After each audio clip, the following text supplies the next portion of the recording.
Autre sport beaucoup plus ancien que le football, celui-ci serait né il y a plus de 2500 ans en Asie centrale, le plus souvent pratiqué sur l'herbe. Le polo peut aussi se jouer sur le sable. Exemple à Barneville-Carteret dans la Manche où une vingtaine de joueurs s'affrontaient aujourd'hui. Le tournoi a attiré les curieux et contribué à changer l'image d'une discipline perçue comme élitiste. Marie-Charlotte Duluc et Patrick Mertz.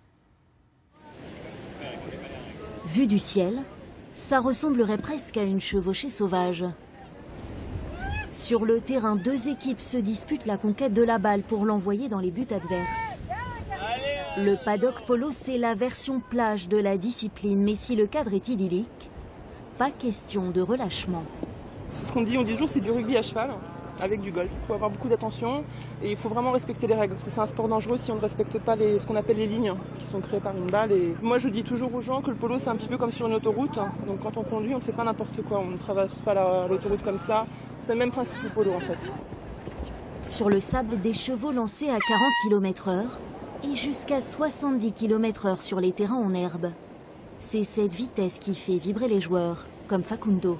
C'est beaucoup d'adrénaline. Beaucoup d'adrénaline parce que c'est pour le cheval. C'est un animal de 450 kg qu'on a dans les jambes et surtout dans les bras, qu'on arrête les 400 kg dans les bras en fait. Et surtout l'adrénaline pour jouer. Chaque match, c'est une expérience pour moi. Alors la prochaine, c'est l'équipe Alibert contre l'équipe Chantilly. Forcément, côté public, ça impressionne. Quand le maillet part en arrière, le joueur qui se roule derrière, il va se prendre un coup. Quand il tourne et qu'il repart dans l'autre sens, enfin, il y a un bon contrôle, une bonne maîtrise du cheval et ouais, on voit qu'ils savent ce qu'ils font quand même.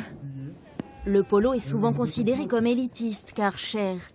Mais les organisateurs comptent bien faire de nouveaux cavaliers chez les Normands. On veut développer le polo dans la Manche. On veut l'introduire dans ce département qui est un des plus grands départements équestres au niveau national. Et le polo est actuellement pas du tout présent.